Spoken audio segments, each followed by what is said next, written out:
Bonjour, bienvenue à cette nouvelle séance. J'espère que vous allez bien. Les personnes qui voient cette chaîne la première fois, c'est une chaîne que j'ai créée pour aider les élèves pour bien préparer le concours de baccalauréat pour la matière de mathématiques. Donc, prochainement, je vais programmer des live streaming sur cette même chaîne-là. Donc, comme ça, si vous avez des questions, vous pouvez me les poser en live, en direct. Pour ne manquer pas ces lives-là, ces directs-là, je viens aussi de créer un nouveau groupe avec le même nom de cette chaîne-là, ce qui s'appelle Leadership Tunisia. Je vais laisser le groupe dans la description. Abonnez-vous à mon groupe, abonnez-vous à la chaîne pour ne manquer pas ces lives-là.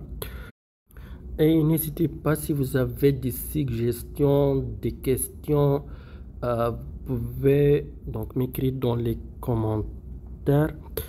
Qu'est-ce qu'on va faire pour cette séance? On va corriger un devoir de contrôle numéro 2 du lycée de pilote de Sfax, année 2006. Donc c'est un devoir qui contient deux exercices. Un exercice 1 de géométrie, de déplacement, anti-déplacement, symétrie glissante, des rotations aussi. Donc on va voir un peu de tout pour les déplacements et anti-déplacements. Un exercice 2 d'analyse, donc un exercice d'étude de fonctions, un exercice de logarithme, d'exponentielle et des suites. L'exercice 1 c'est de 8 points et l'exercice 2 de 12 points.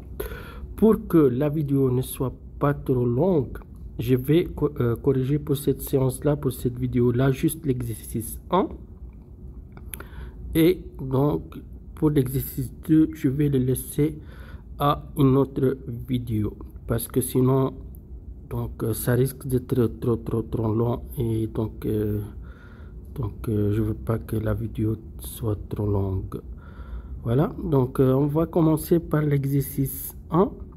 L'exercice 1 qui dit que soit OBC un triangle isocèle en O tel que l'angle OBOC congrue à pi sur 4 modulo de pi.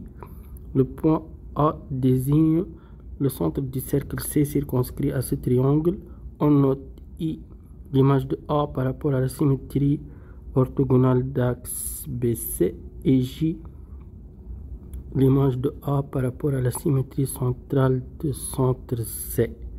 Premièrement, petit a, montrer qu'il existe un seul déplacement f tel que f de a égale à j et f de b égale à c. Dans cette séance, je vais faire deux petites fautes exprès. Et donc, pour vous encourager à travailler, donc j'ai décidé de vous faire gagner 10 $ canadiens. Donc, la première personne qui réussit à déterminer ces deux fautes-là, donc la question, c'est quoi les questions et ces deux fautes-là, c'est dans les commentaires qu'elle doit écrire donc la réponse. Donc la première personne, je vais la contacter et l'envoyer les 10 $ dans son compte PayPal. Voilà, donc un petit geste pour vous encourager à travailler. Voilà, j'ai fait le graphe avec GeoGebra et donc je dois vous dire une remarque assez importante. Donc, il faut faire bien le graphe, car le graphe est très important dans la géométrie. Dans la géométrie, je vous dis qu'un bon graphe, c'est la moitié de la réponse. C'est-à-dire, comme ici, dans notre exercice, s'il a donné l'angle OBOC congrue à pi sur 4 modulo de pi, c'est-à-dire 45 degrés, il faut bien vraiment mesurer 45 degrés, sinon ça pourrait donc vraiment être perdu. Si vous faites n'importe quel angle, donc ça peut changer toutes vos idées. Donc essayez donc de comprendre, d'analyser les données et faire un bon graphe. Et pour moi je préfère donc toujours de faire la géométrie avec le compas et donc la règle et notre crayon. Même dans les angles, je préfère pas donc utiliser le rapporteur, mais donc vous pouvez utiliser le rapporteur, mais pour moi donc les schémas, les graphes avec le compas et la règle, c'est plus précis, c'est plus mathématique pour moi. Donc je vais vous expliquer comment j'ai fait mon graphe, donc étape par étape, et comment j'ai analysé les données et par quel donc point que j'ai commencé à placer. Donc qu'est-ce qu'il nous a donné? Donc je vais écrire donc nos données.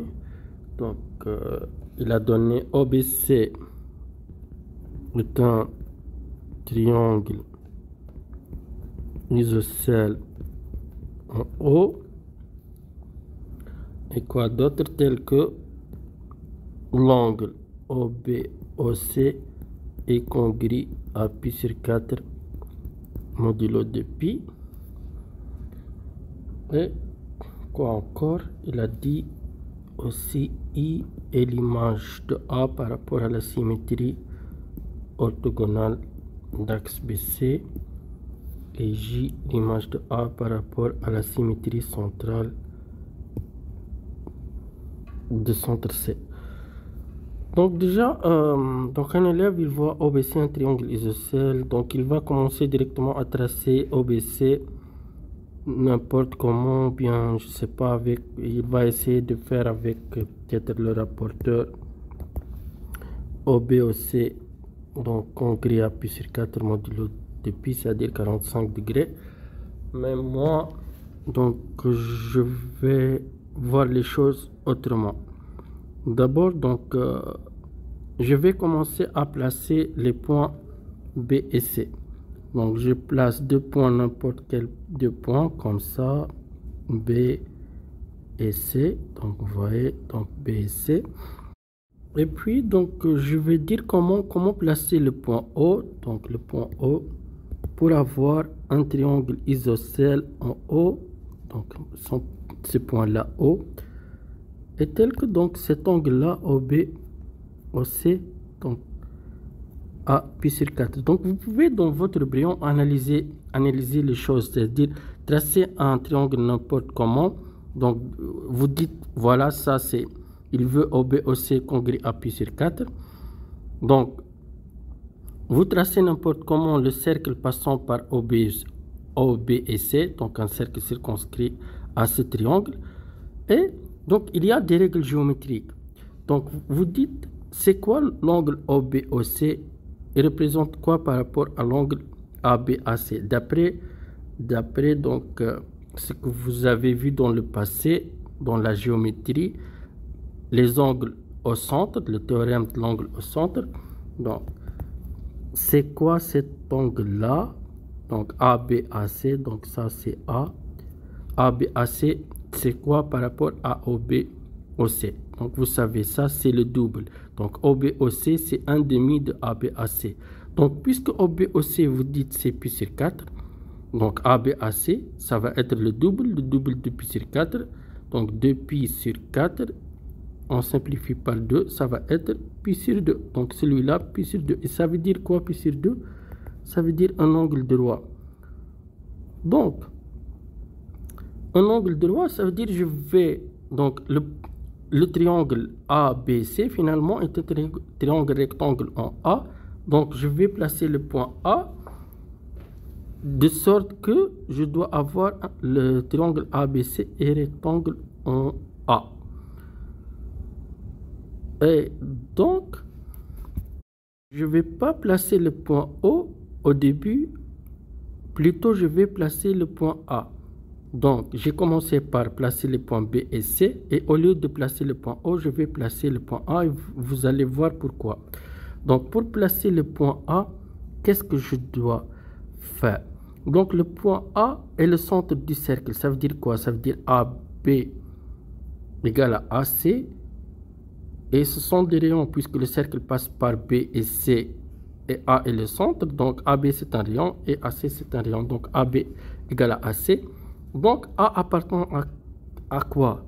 Donc, appartient à la médiatrice de BC.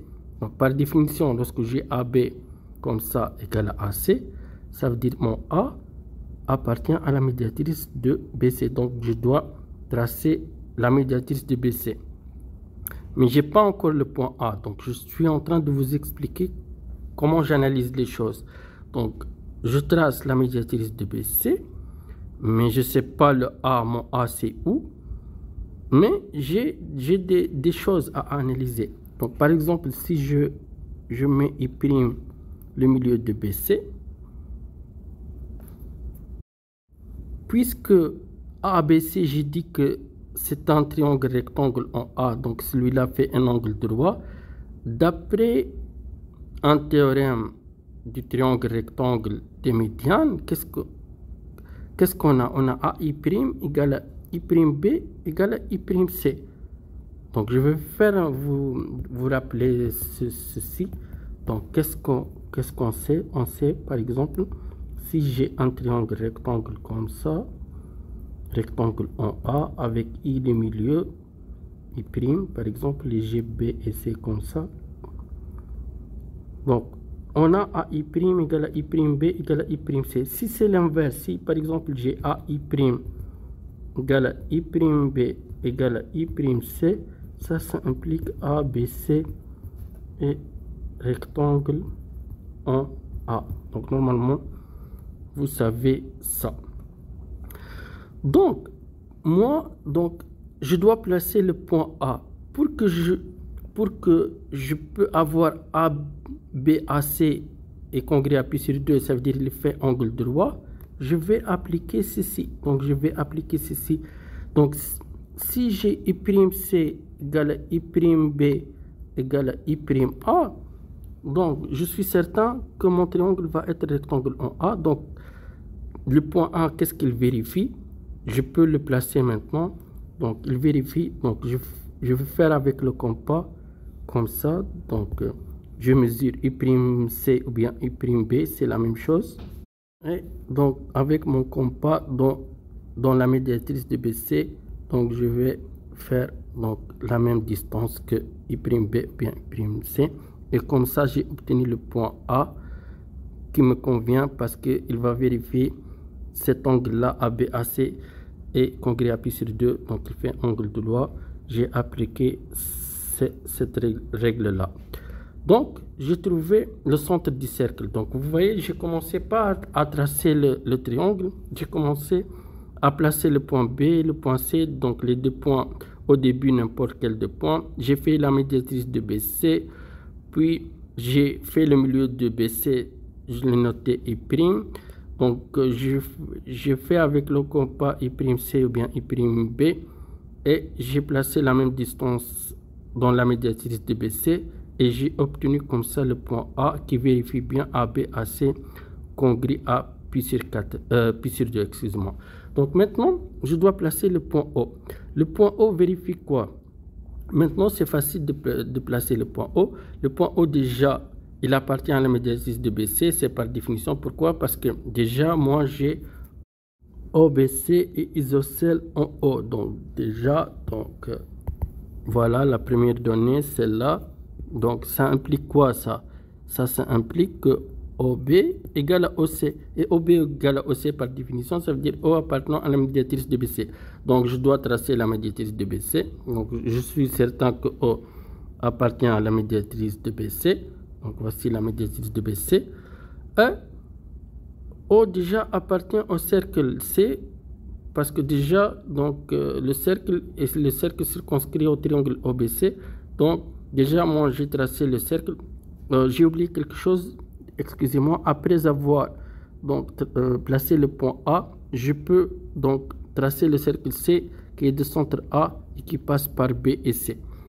Donc finalement mon O c'est quoi? C'est l'intersection, ce point O, c'est l'intersection de C, du cercle C avec donc médiatrice de BC. Donc voilà, c'est l'intersection de deux. J'ai obtenu le point O. Et pourquoi ce point O, ça me convient et ça me donne bien OBOC congrue à pi sur 4, ce que je cherche?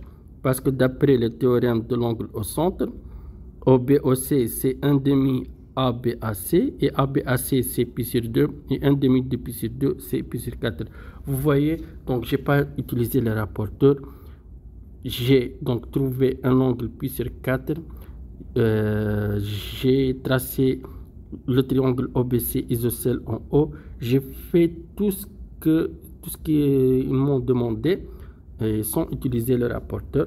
Donc vous voyez, donc moi je préfère donc faire le graphe comme ça.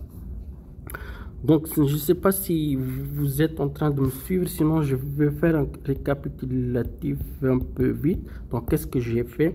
J'ai placé au début deux points comme ça, n'importe quel deux points, B et C. Donc puis je fais faire un segment BC comme ça. J'ai fait le milieu de BC, je l'ai appelé I'. Puis donc je vais chercher le point A. Donc je vais faire la médiatrice de BC comme ça. Donc je sais que le point A appartenant à la médiatrice de BC parce qu'il vérifie AB égale à AC, parce que c'est le centre du cercle et le cercle passe par B et C. Et donc d'après mon brouillon de près, lorsque j'ai analysé les données, ABAC il doit faire un angle droit. Et d'après ceci, d'après cette règle là, pour avoir un angle droit, si j'ai cette égalité là, alors mon triangle est rectangle en A. Donc je dois faire U'C comme ça avec le compas. Donc je vais la même chose. Donc je vais faire un point comme ça. Il va couper la médiatrice en A. Donc ce point A, ça m'arrange très bien parce que d'après le théorème que je viens de vous rappeler, cet angle là il fait angle droit. Donc comme ça, ABAC. Et puis je vais tracer le cercle C, donc qui est de centre A, qui passe par B et C. Donc, bon, le schéma n'est pas trop joli. Juste, je suis en train de vous expliquer qu'est-ce que je fais.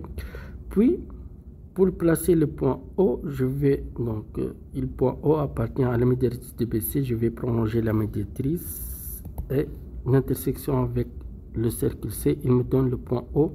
Et comme ça, donc mon OBOC est un triangle isocèle en haut.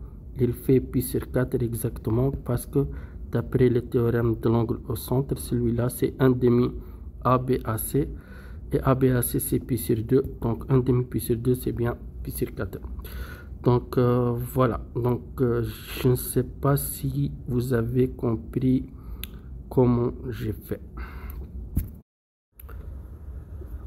Maintenant, on va répondre à la question numéro 1 petit a qui dit montrer qu'il existe un seul déplacement f tel que f de a égale à j et f de b égale à c. Donc pour les données, qu'est-ce qu'on a? On a dit qu'on a OBOC congrue à pi sur 4 modulo de pi. On a OBC, un triangle isocèle en haut. Et on a le cercle C, c'est le cercle circonscrit au triangle donc OBC. Donc il a désigne le centre de ce cercle là. Et le I, c'est quoi le I? C'est l'image de A par rapport à la symétrie orthogonale d'axe BC. Donc c'est celui-là le point I. Donc je peux l'écrire. Donc I égale à S de BC de A. J est l'image de A par rapport à la symétrie centrale de centre C. Ça veut dire quoi? Ça veut dire CJ égale à AC. Donc ça veut dire C est le milieu de AJ. Donc, je peux écrire, c'est comme, donc je peux écrire J égale à SC de A. Celui-là, ça veut dire que C est le milieu de JA. Je ne sais pas si vous connaissez cette notation-là, étoile J étoile A. Ça veut dire, lorsque j'écris J étoile A, ça veut dire c'est le milieu de JA. Donc, la première question, c'est facile, donc c'est pas compliqué. Donc, il veut montrer, premièrement, petit a, on a dit qu'il existe un seul déplacement f, tel que quoi? Tel que f de a égale à j et f de b égale à c. Donc, ça, c'est d'après le théorème du cours. Si on a AB égale à JC, la distance AB égale à JC, avec AB différent de 0, le théorème nous dit qu'il existe un unique déplacement qui envoie A en J et B en C. Donc, qu'est-ce qu'on doit montrer ici? On doit montrer que AB égale à JC. Donc, on doit montrer, c'est-à-dire montrons que AB égale à JC avec AB bien sûr différent de 0. Donc, on a bien donc AB différent de 0 parce que A c'est différent de B. Donc, on ne peut pas voir AB égale à 0. Donc, c'est juste, il faut montrer que AB égale à JC. Qu'est-ce qu'on a? On a AB égale à AC. Pourquoi? Parce que, donc on peut écrire, on va écrire AB égale à AC. Ça, à votre avis, pourquoi on a ça? Pourquoi on a AB égale à AC? Parce que A, c'est déjà le centre du cercle circonscrit au triangle OBC. Donc, AB est un rayon et AC est un rayon. Donc, parce que C appartient au cercle, B appartient au cercle, A est le centre du cercle. Donc, finalement, ça, c'est car A est le centre du cercle circonscrit au triangle OBC. Donc, ça veut dire quoi ça? Donc, on peut écrire, puisque A est le centre du cercle circonscrit au triangle OBC, ça nous donne AB égale rayon, si vous voulez, du cercle, et AC c'est la même chose, et le rayon du cercle. Donc finalement AB égale à AC. Donc j'ai pas le choix, donc parce que c'est clair ici. Et on a J et l'image de A par rapport à la symétrie centrale de centre C. On a dit que C est le milieu de JA. Ça veut dire quoi ça? Ça veut dire AC égale à JC. Donc puisque on a J égale à SC de A, ça implique AC égale à JC. Donc, je peux dire ça c'est 1, ça c'est 2. 1 avec 2 me donne, donc finalement j'ai quoi? AB égale à AC et AC égale à JC. Donc le AC, celui-là, donc il est en commun. Donc finalement j'ai AB égale à JC. Ça me donne finalement AB égale à JC. Donc voilà, donc j'ai trouvé ce que je dois montrer. Donc j'ai dit je dois montrer ça. Donc finalement j'ai AB égale à JC. avec AB différent de 0 puisque A c'est distant de B. Donc finalement, je peux dire qu'il existe un unique, d'après le théorème du cours, un unique déplacement qu'on voit A en J et B en C. Ce déplacement, on l'a appelé F. Voilà, on a répondu à premièrement petit A. Normalement, c'est clair. Pour la question petit b, donc il a dit on déduit que F est une rotation dont on précisera l'angle et le centre. Donc qu'est-ce qu'on a? Donc déjà on a F de B égale à C et F de A égale à J. Donc l'angle de ce déplacement, donc on peut dire implique l'angle de ce déplacement est tel que, donc on peut l'appeler θ, congrès à quoi? Donc toujours congrès à BA, donc BA CJ modulo de pi. Donc le CJ, je peux, ça CJ c'est égal, la même chose, on a dit CJ c'est AC, donc je peux remplacer congrès ABA AC modulo de pi. Donc d'après les propriétés des angles, le BA je peux le remplacer par AB, ou bien je mets un signe moins, donc moins AB AC, ou bien j'ajoute un pi. Donc finalement congrès je peux écrire moins AB, donc j'ai inversé AB AC modulo de pi. Et AB AC, donc c'est quoi le AB AC? C'est pi sur 2. Donc finalement c'est congrès à moins pi sur 2 modulo de pi. Donc finalement l'angle de mon déplacement est moins pi sur 2. Maintenant, puisque l'angle est différent de kpi, donc on a vu dans le cours, donc si l'angle θ de mon déplacement est différent de kpi, donc c'est une rotation. Si égal à 2 kpi, donc c'est une translation. Donc finalement, puisque donc on peut écrire et puisque moins pi sur 2 est différent de 2 kpi, alors F est une rotation d'angle moins pi sur 2. Maintenant on doit chercher le centre de notre rotation F.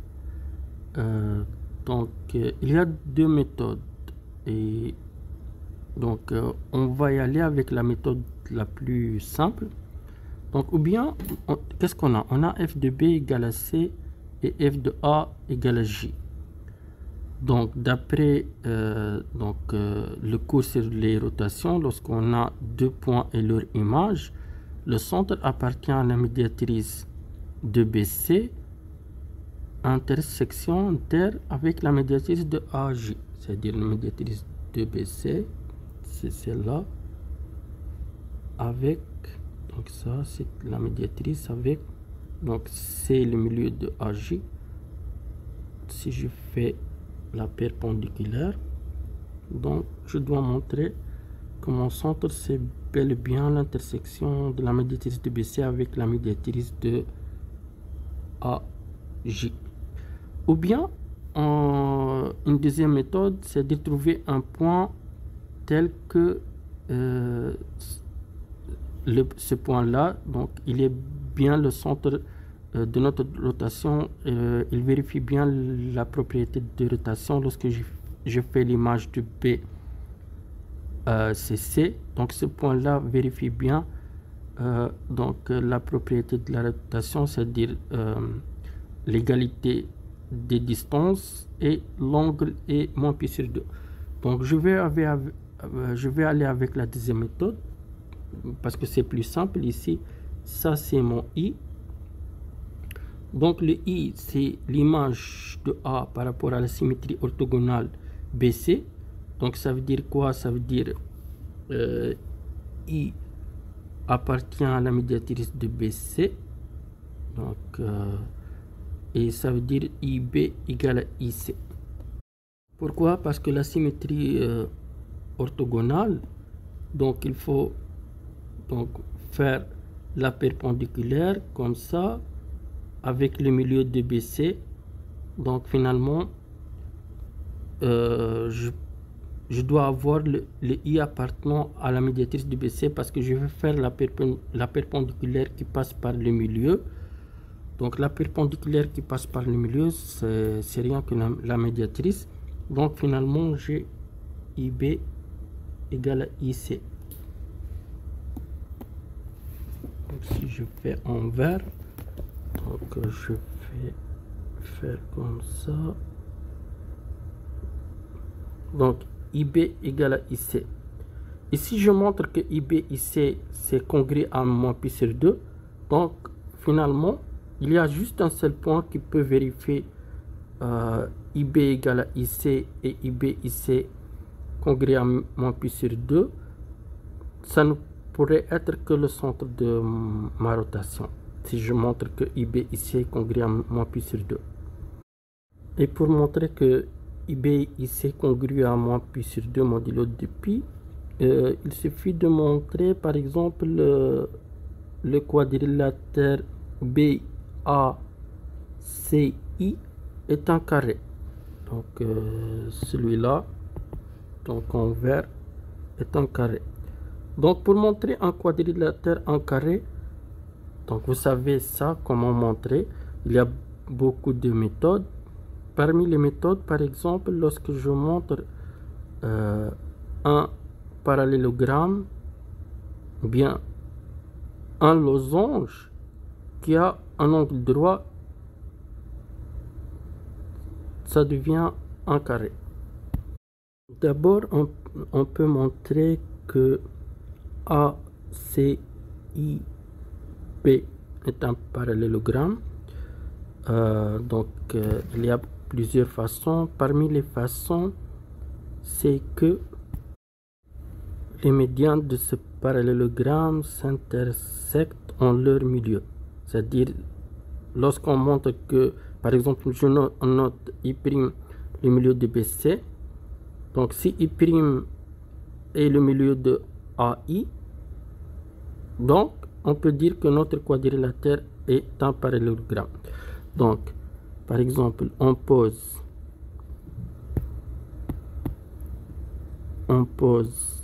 I' égale à B étoile C, c'est-à-dire le milieu de BC. Et puisque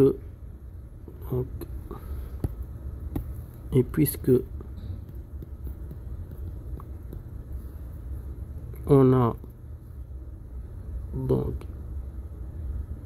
I est l'image de A par rapport à la symétrie orthogonale d'axe BC, donc finalement on n'a pas le choix, il faut que I' est le milieu de AI. Pourquoi? Parce que AI doit passer par le milieu de BC. Donc pour que ce soit une symétrie orthogonale, pour que ce soit I l'image de A par rapport à la symétrie orthogonale de BC, il faut que AI passe par le milieu de BC. Donc on peut dire d'où I' est aussi le milieu de AI. Donc A étoile I. Voilà, donc finalement on a on a I', c'est le milieu de BC et c'est le milieu de AI, ce qui donne le quadrilatère ACIB est un parallélogramme. Et comme AB égale à AC, donc et comme AB égale à AC, donc j'ai deux côtés consécutifs sont égaux, donc ce sont des propriétés dans le losange. Un parallélogramme qui a deux côtés consécutifs, c'est-à-dire l'un près l'autre qui sont égaux, donc implique que mon parallélogramme est un losange. Donc juste une remarque, AB égale à AC parce que A est le centre du cercle circonscrit du triangle OBC. Donc ce cercle passe par B et C, comme A est le centre, donc AB est le rayon du cercle, AC, comme on a dit, est le rayon du cercle. Donc les deux sont des rayons, donc ils sont égaux. Donc AB égale à AC. Donc ça c'est normalement c'est clair. Donc on peut l'expliquer, on l'a expliqué dans la question précédente déjà. Donc il n'y a pas de problème pour ça. Donc finalement ça implique ACIB est un losange. Donc un losange aussi qui a un angle droit, ça devient un carré. Donc qu'est-ce qu'on a? On a ABAC congrue à moins pi sur 2. Donc et comme ABAC congrue à moins pi sur 2 modulo de pi, ça implique que ACIB est un carré. Donc puisque c'est un carré, donc finalement j'ai cet angle là que j'ai besoin. IBIC implique IBIC, angle IBIC congrue à moins pi sur 2 modulo de pi. Finalement j'ai le point I qui vérifie IB égale à IC, donc et IBIC congrue à moins pi sur 2.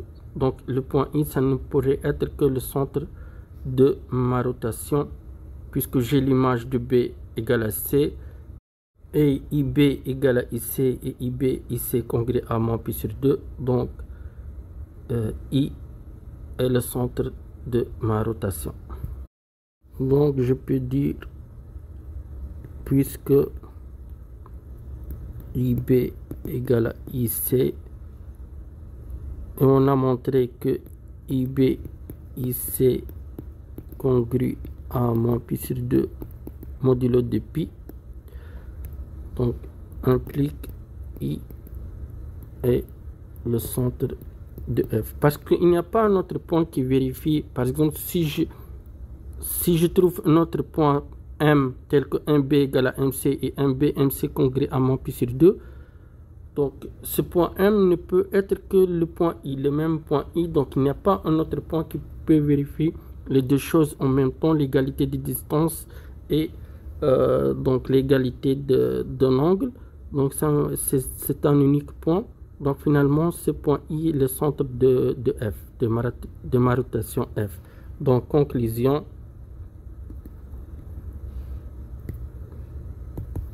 F est une rotation de centre I et d'angle moins pi sur 2.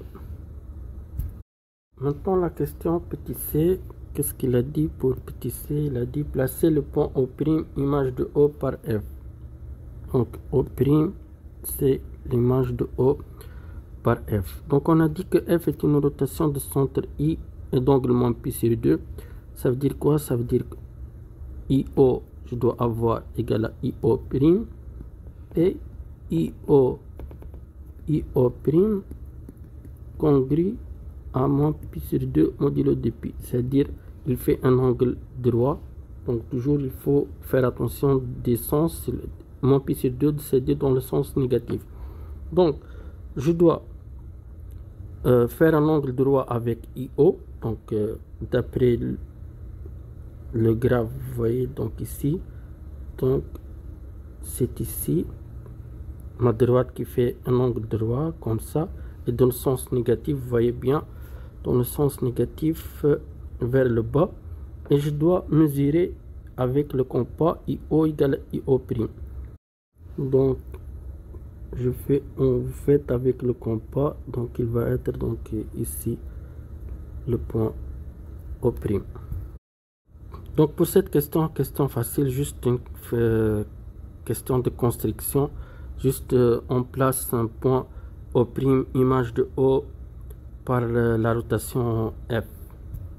Maintenant la question petit d, qu'est-ce qu'il dit? Donc petit d, il donne phi, c'est la composée de la symétrie orthogonale SOB rond SOA rond F, et il a dit préciser l'image de B puis caractériser phi, donc phi de B. Donc phi de B c'est SOB rond SOA rond F de B. Donc F de B, on a F de B égale à C. Donc ça c'est une donnée. Donc il nous a donné dans l'énoncé F de B égale à C. Donc finalement phi de B c'est SOB rond SOA de C. Car on a remplacé l'image de B, on a dit c'est C. Donc on a appliqué F de B, donc est égal à C finalement. Donc on a trouvé ça. Maintenant l'image de C par rapport à la symétrie orthogonale d'axe OA. Donc on va travailler ceci. Donc SOA de C. Déjà c'est clair que OA est la médiatrice de BC. Pourquoi? Parce que déjà AB égale à AC, parce que ce sont des rayons, le AB et le AC. Et le OBC est un triangle isocèle en O, ça veut dire OB égale à OC. Donc, finalement, OA est la médiatrice de BC. Puisque OA est la médiatrice de BC, donc SOA de C, ça va être B. Donc, on peut dire comme OA est la médiatrice de BC, ça c'est clair. On peut dire car AB égale à AC et OB égale à OC.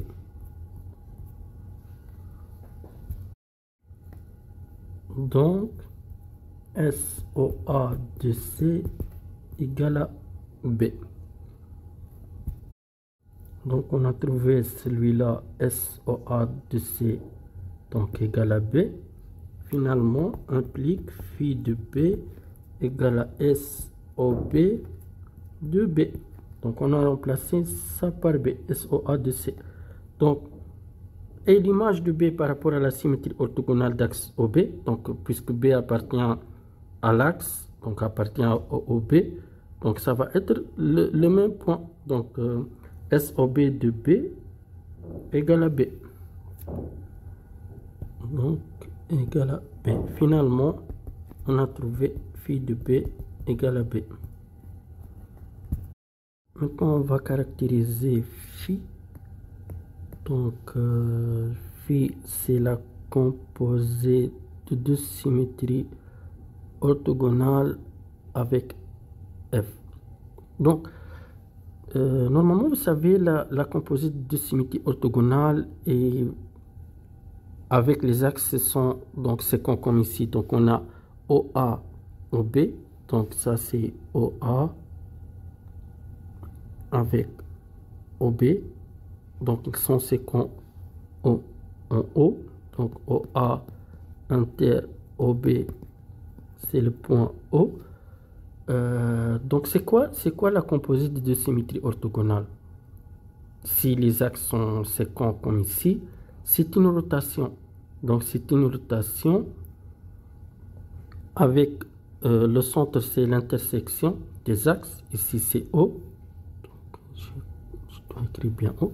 Donc de centre O. Et c'est quoi l'angle? 2 fois l'angle des deux axes, c'est-à-dire 2 fois OA, OB. Donc toujours on commence par donc la composite de symétrie orthogonale comme ça, SOB rond SOA. Pour chercher l'angle, toujours commencer par la droite OA, donc pour chercher l'angle avec la droite OB, donc c'est-à-dire 2 fois OA, OB. Et OA, OB, c'est dans le sens négatif. Vous voyez, donc dans le sens négatif. Donc OA, OB, 2 fois OA, OB, c'est moins pi sur 4 parce qu'on sait déjà, il nous a donné cet angle-là, d'après l'énoncé, c'est pi sur 4. Donc l'inverse, donc si on fait cet angle-là, c'est moins pi sur 4. Donc 2 fois cet angle-là, c'est tout cet angle-là, c'est-à-dire OC-OB. C'est comme OC-OB, donc c'est moins pi sur 4. Donc finalement, je peux écrire SOB rond SOA est une rotation de centre O et d'angle moins pi sur 4. Donc car OA inter OB égale le point O. Donc les deux axes sont séquents en point O et 2 fois OA OB c'est congru à moins pi sur 4 modulo 2 pi. Donc finalement phi c'est quoi? Donc phi c'est R, rotation de centre O et d'angle moins pi sur 4, et F c'est une rotation aussi de centre I et d'angle moins pi sur 2. Donc, et maintenant, rotation rend une rotation. La composite de deux rotations, c'est quoi la composite de deux rotations? Ça dépend de la somme des angles de ces deux rotations-là. Lorsqu'on fait la somme des angles, si la somme des angles c'est 2k pi, donc ou bien c'est l'identité ou bien c'est une translation. Si la somme des angles c'est pi modulo 2k pi, ça va être une symétrie centrale. Si la somme des angles est différente de tous ces cas-là, c'est-à-dire différent de k pi avec un appartement z, ça devient une rotation. Donc on fait la somme donc, des deux angles. Par exemple, je l'appelle alpha, c'est moins pi sur 4 plus moins pi sur 2. Donc moins pi sur 4, moins pi sur 2. Je réduis au même dénominateur, le moins pi sur 2, ça devient moins 2 pi sur 4. Donc le résultat, moins 3 pi sur 4.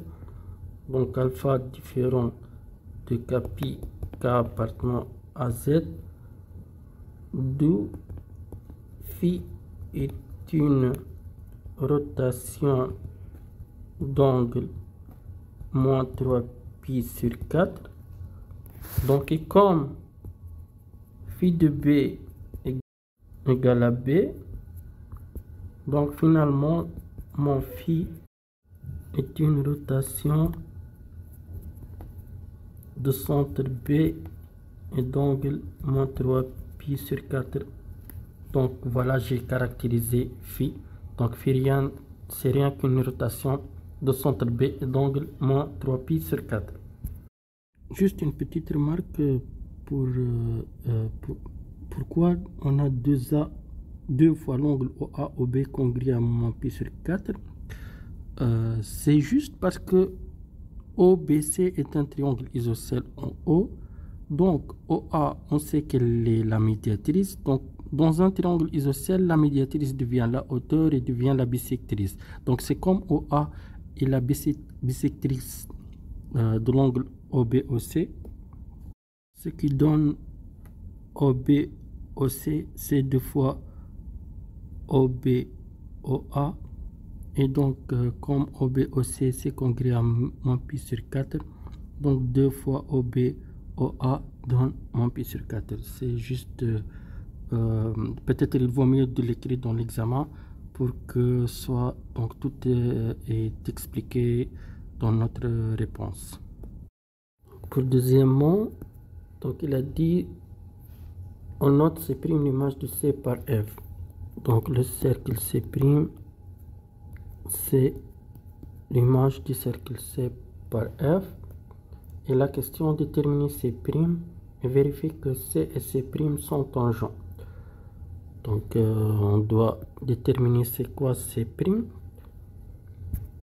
Déjà c'est quoi le cercle C? Donc le cercle C est le cercle de centre A et du rayon AC. Donc puisque F c'est une rotation, déjà F est une rotation de centre I, on a dit, et d'angle moins pi sur 2. Donc déjà l'image du cercle C, ça va être un cercle C' de centre qui va être l'image du centre de C. On a dit donc le cercle C est de centre A. Donc le cercle C' va être de centre F de A. Donc, et c'est quoi F de A? On a F de A égale à J, d'où le cercle C' est de centre J.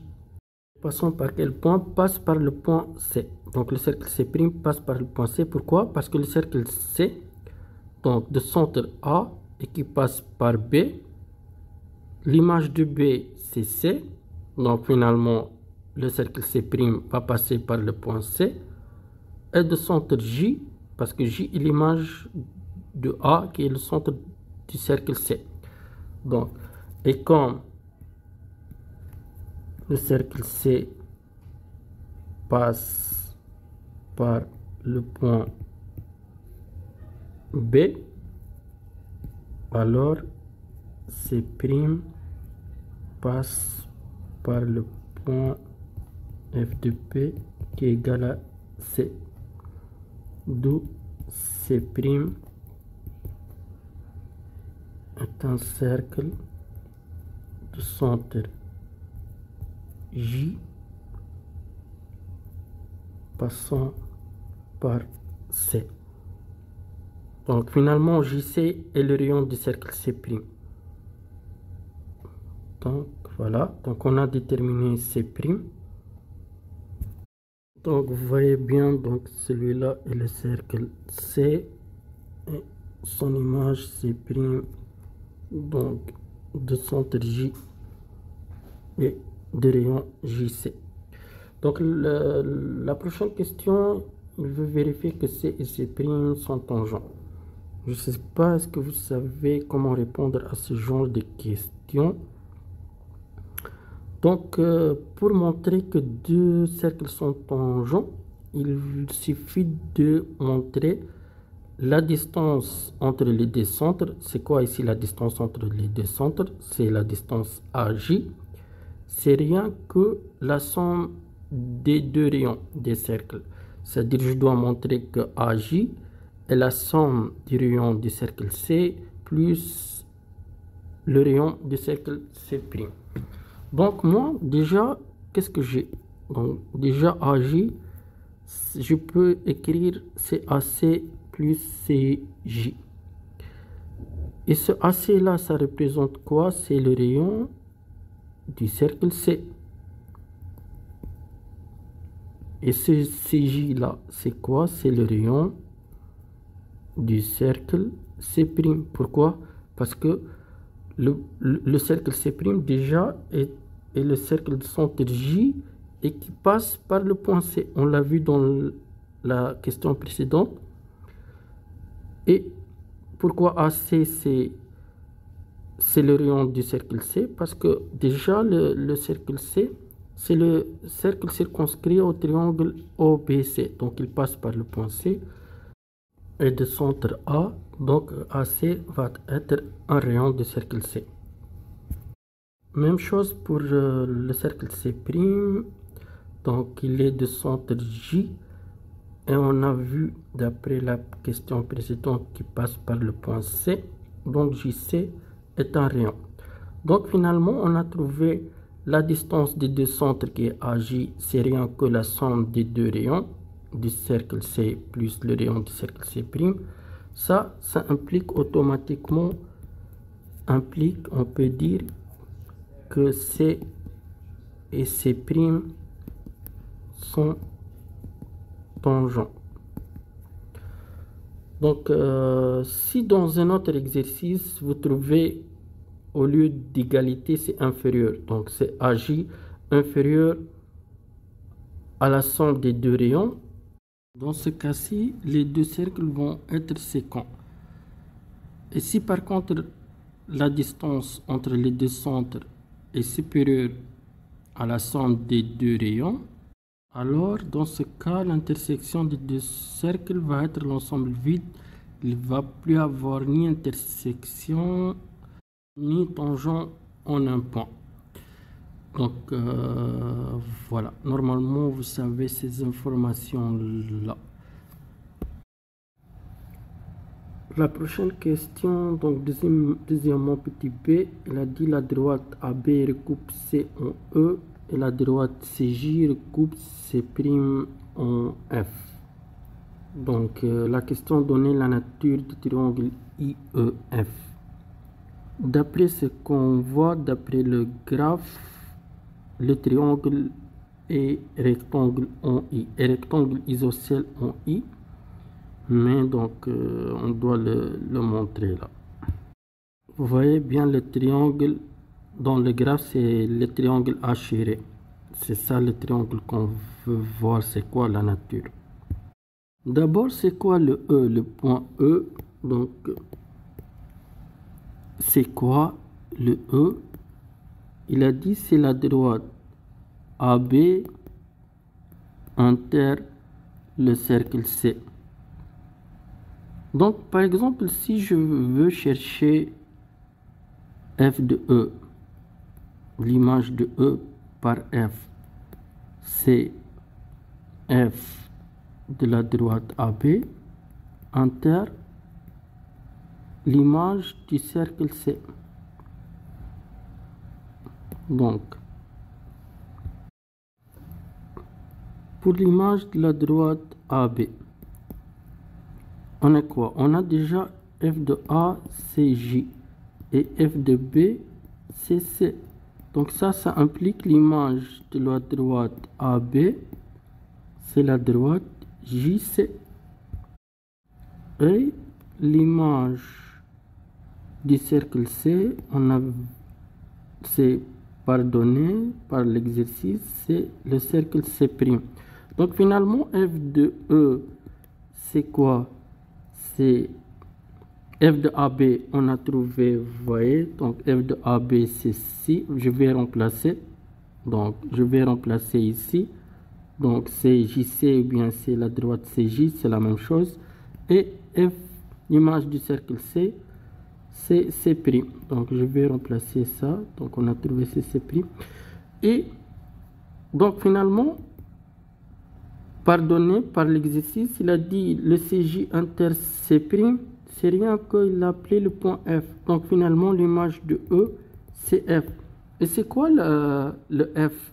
L'application F, c'est quoi? On a dit c'est une rotation. Donc déjà le F, on a montré que c'est une rotation de centre I et d'angle moins pi sur 2. Donc finalement puisque l'image de E c'est F, donc ça veut dire, ça donne quoi ça? Ça donne IE égale à IF et l'angle IE-IF congru à moins pi sur 2 modulo 2pi parce que l'angle de notre rotation c'est moins pi sur 2. On l'a vu dans les questions précédentes. Donc finalement c'est quoi ce triangle là? Ces deux-là, 1 et 2, ça donne quoi? Donc, donne IEF est un triangle rectangle isocèle en I. Voilà. Et on a répondu à la question. Pour la prochaine question, deuxièmement petit c, il a dit la droite O'C coupe OA en H. Donc vous voyez, j'ai placé bien le point H, intersection de O'C avec OA. La question montrait que H est l'orthocentre du triangle OBC. Donc on doit montrer que H est l'orthocentre du triangle OBC. Ça veut dire quoi l'orthocentre? Ça veut dire l'intersection des hauteurs du triangle. Donc il suffit de faire deux hauteurs, c'est-à-dire on n'est pas obligé de faire l'intersection de trois hauteurs. Donc lorsqu'on fait l'intersection des deux, ça va être l'orthocentre. La première hauteur, donc puisque OBC est un triangle isocèle en O, on a dit OA est la médiatrice du segment BC. Et puisque c'est un triangle isocèle, donc ça va être, donc c'est des propriétés du triangle. Lorsqu'un triangle isocèle en O, donc la médiatrice va être la même chose que la hauteur du segment BC. Donc on dit, puisque OA est la médiatrice du segment BC,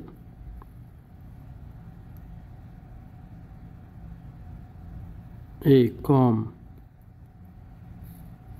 OBC est isocèle en O, alors la médiatrice va être la même chose que la hauteur. Donc alors OA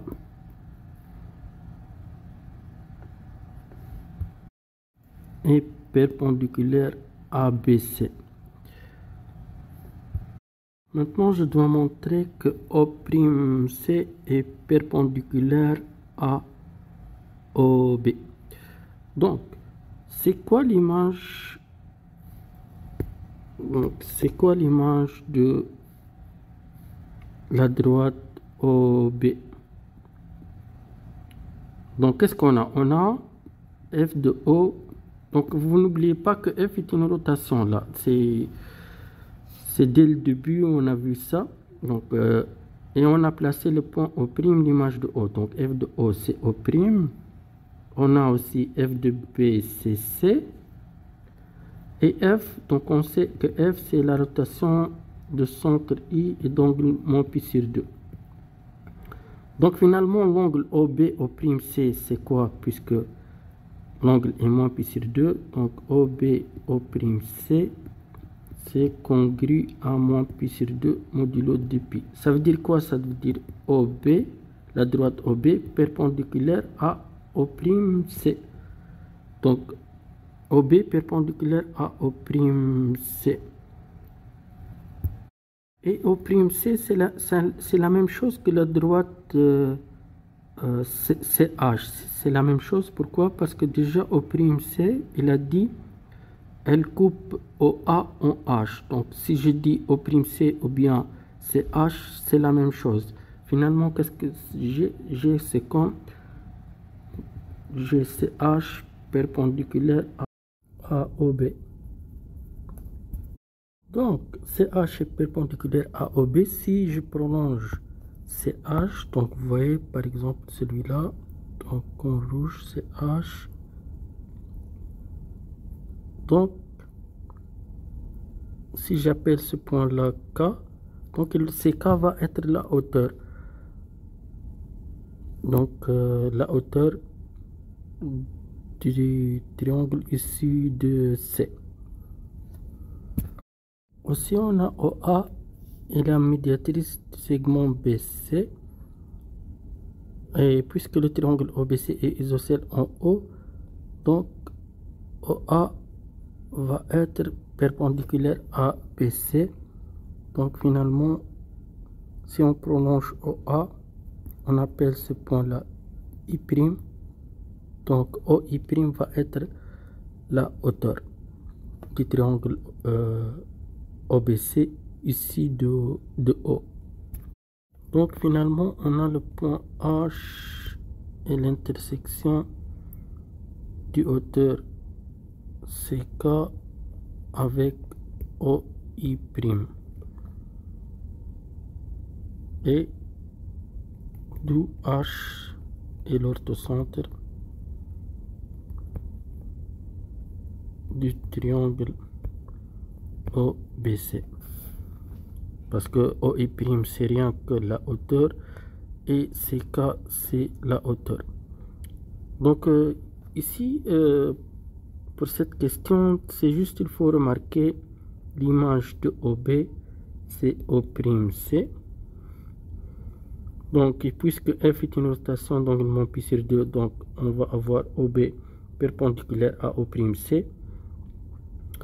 Donc le O'C c'est rien que CH, donc finalement c'est H perpendiculaire à OB. Finalement le CH on le prolonge donc jusqu'à faire intersection avec OB donc au point K. Donc CH va être comme, donc si on prolonge une hauteur issue de C, et la même chose au A, on va la prolonger, donc ça va être donc OI' est une hauteur, donc finalement H, vous voyez bien, c'est l'intersection des deux hauteurs, donc H est l'orthocentre du triangle OBC.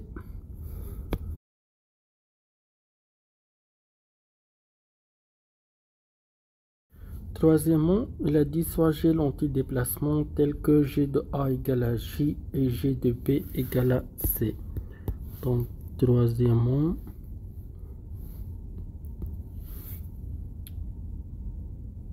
donc il a dit G est un antidéplacement tel que G de A égale à J, G de A égale à J et G de B égale à C. C'est quoi la question? Petit a montré que G est une symétrie glissante dont on précisera l'axe et le vecteur. Donc on doit montrer que G est une symétrie glissante. Donc c'est quoi la technique ici? Qu'est-ce qu'on fait?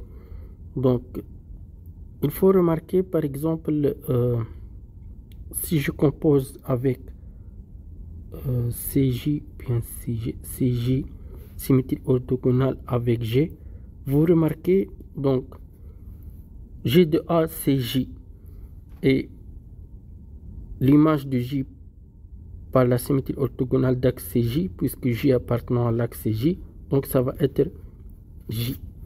Donc finalement si j'appelle cette bon, je l'appelle psi par exemple, donc psi de A égale à J, donc psi de A égale, donc c'est la même chose pour psi de B, donc c'est SCJ rond G de B, G de B égale à C, et C appartenant donc à l'axe CJ, donc SCJ de C égale à C. Donc finalement ce psi là, donc il est la composée d'une symétrie orthogonale avec G.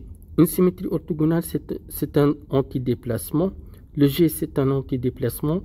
D'après le théorème du cours, un antidéplacement composé rond avec un antidéplacement, ça devient un déplacement. Donc psi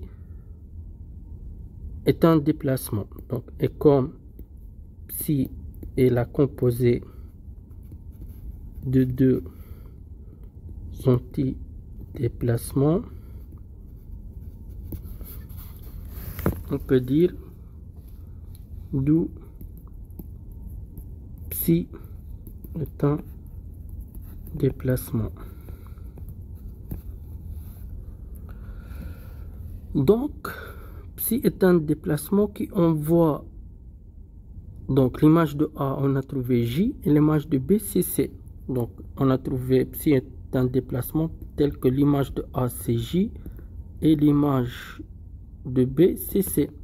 D'après premièrement, on a vu que F est un déplacement qui envoie A en J et B en C. Et comme il existe juste un unique déplacement qui envoie A en J et B en C, ça implique que psi égale à F. On n'a pas le choix parce que c'est juste un unique déplacement qui envoie A en J et B en C. Finalement, qu'est-ce que j'ai trouvé? J'ai trouvé plutôt S CJ rangé CF. Donc voilà, j'ai trouvé ça.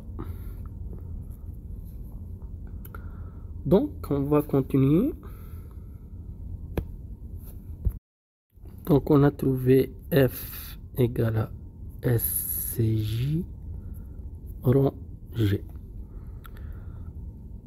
Pour que je mets SCJ de l'autre côté, pour que je trouve G tout seul, qu'est-ce que je dois composer? Je dois composer à gauche, donc SCJ rang F égale à SCJ rang SCJ rang G. Donc ça c'est quoi? Ça c'est l'identité du plan. Donc identité rangée CG. Donc finalement j'ai trouvé G égale à SCJ rang F.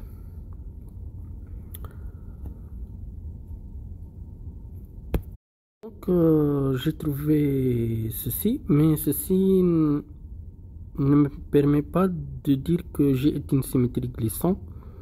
Donc j'ai trouvé comme G c'est une composée d'une symétrie orthogonale d'axe CJ avec F et F est une rotation. Donc avec F et la rotation, on l'a trouvé dès la première question de centre I et d'angle moins pi sur 2. Voilà, donc on va maintenant décomposer la rotation, cette rotation c'est-à-dire F, on va le décomposer, composé de deux symétries orthogonales.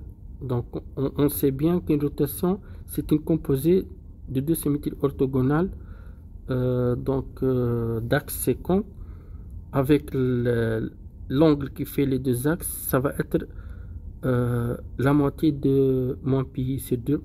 Donc la moitié de moins pi sur 2, ça va être moins pi sur 4. Donc la technique, c'est juste de choisir ces deux axes-là de la décomposition d'une bonne manière pour que j'obtiens à la fin une symétrie glissante. Donc on va voir d'après le graphe qu'est-ce qu'on va décomposer. Donc on a dit que G c'est la composée SCJ rang F, avec F c'est la rotation de centre I d'angle moins pi sur 2.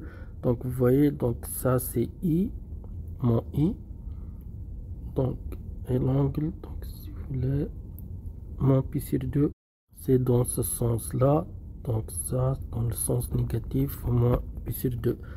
Donc je vais essayer de décomposer mon R de centre I et d'angle moins pi sur 2 avec deux symétries orthogonales. Donc c'est quoi la décomposition? Donc je peux écrire S symétrie orthogonale d'axe IC rond S IA. Pourquoi? Parce que déjà l'angle, on a dit donc l'angle toujours commencer par le deuxième axe, puis le premier axe, c'est-à-dire l'angle, il doit être 2 IAIC. Donc vous voyez IAIC, donc dans le sens celui-là, c'est moins pi sur 4, donc 2 fois moins pi sur 4, c'est bien moins pi sur 2. Donc c'est bien, bel et bien cette décomposition-là. Donc finalement, mon G, ça va être SCJ, rond SIC, rond SIA. Donc maintenant, je vais m'occuper de la composition de ces deux symétries orthogonales. SCJ rond SIC, c'est quoi? Donc déjà, les axes sont perpendiculaires. Vous voyez, donc CJ et IC, donc c'est cet angle-là. Donc c'est un angle droit. La composée de deux symétries orthogonales qui sont perpendiculaires, les axes sont perpendiculaires, on peut dire c'est rien que c'est une symétrie centrale de centre de l'intersection. Donc l'intersection de CJ avec IC, c'est le point C. Donc finalement c'est SC rond SIA.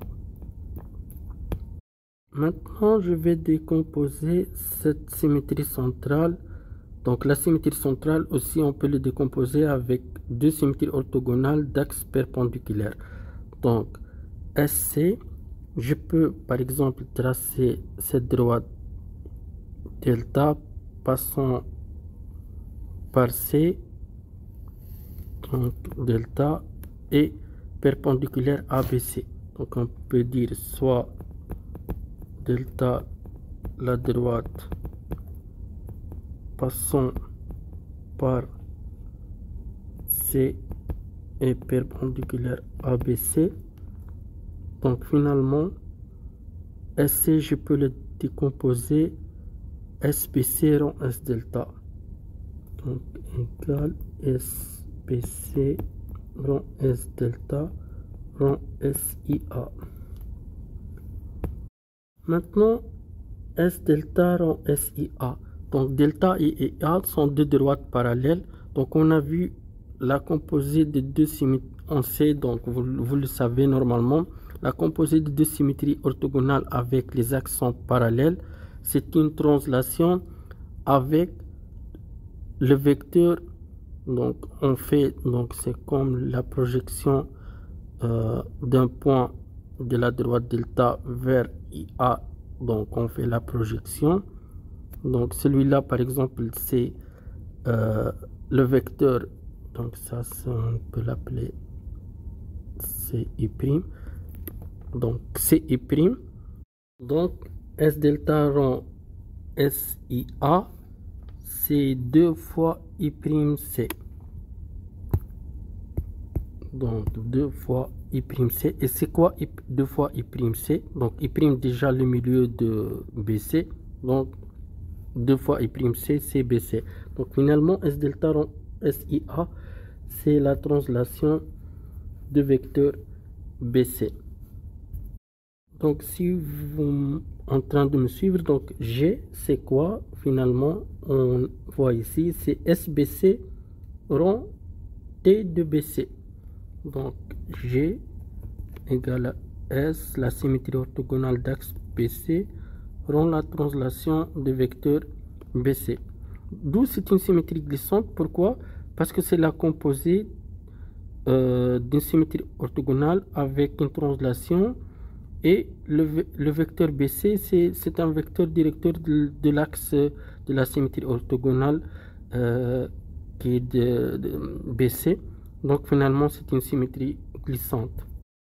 Donc j'ai trouvé que G, on a dit, c'est la symétrie orthogonale d'axe BC rond la translation de vecteur BC, et comme BC est un vecteur directeur de la droite BC, d'où G est une symétrie glissante d'axe BC et de vecteur BC. Bon, je ne sais pas si je suis allé un peu vite pour les décompositions et tout ça, mais c'est tout le temps des techniques de décomposer des choses qui nous arrangent pour finalement qu'on obtient ce qu'on veut. Voilà pour cette question. Si c'est pas clair, vous pouvez m'écrire dans les commentaires s'il y a des choses que vous ne comprenez pas bien. Et bien si je suis allé un peu vite. Troisièmement, petit b, il a dit déterminer le point K égale à G de C. Donc K égale à G de C. Donc c'est quoi le G? On a dit G c'est SBC rond T de BC. Donc si je fais G de C, c'est SBC rond TBC de C. TBC de C, donc ça va être C un milieu de CC' par exemple. Donc comme ça je peux appeler C'. Donc vous voyez BC, donc BC égale à CC'. Donc TBC de C égale à C'. Donc avec CC', le vecteur CC' égale à BC. Et maintenant SBC de C'. SBC de C'. Donc puisque C' appartenant à BC, donc je peux l'appeler K. Donc je peux, au lieu d'écrire C' comme ça, je peux l'écrire K. Donc finalement ça c'est K. Donc TBC de K, c'est K parce que le K appartenant à l'axe BC. Donc finalement mon point K il est ici. Donc avec BC égale à CK. Il a dit déterminer la nature du quadrilatère ABJK.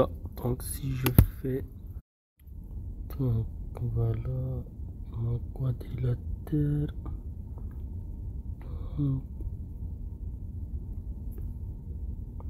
À votre avis c'est quoi? Normalement c'est un parallélogramme. Donc comment montrer que c'est un parallélogramme? C'est trop facile ici, c'est juste il faut montrer que les médianes donc se recoupent en leur milieu. Donc c'est-à-dire le milieu de AJ est le même le milieu de BK. Donc déjà le milieu de AJ c'est C. Donc pourquoi? Parce qu'on a déjà AC égale à CJ. Donc on a AC égale à CJ. Et comme on a BC égale à CK, donc finalement ça implique le C c'est le milieu de AJ. Et celui-là, ça donne que c'est aussi le milieu de BK. Finalement, les médianes s'intersectent en leur milieu. Donc, d'après la propriété d'un parallélogramme, c'est un parallélogramme. Donc, on peut écrire d'où ABJK est un parallélogramme. Pour la dernière question, troisièmement petit c, il a dit on pose H égale à TJA rangé. Donc la question c'est préciser H de A puis caractériser H. Donc H de A vous allez trouver c'est A. Je ne vais pas répondre à cette question, je vais vous laisser cette question pour l'essayer. Donc essayez de trouver H de A c'est A, puis caractériser H. Donc j'ai fait exprès de ne pas répondre à cette question pour les personnes qui me suivent bien. Je veux savoir donc est-ce que vous êtes en train de comprendre les choses? Donc est-ce que vous êtes en train terminer toute la vidéo.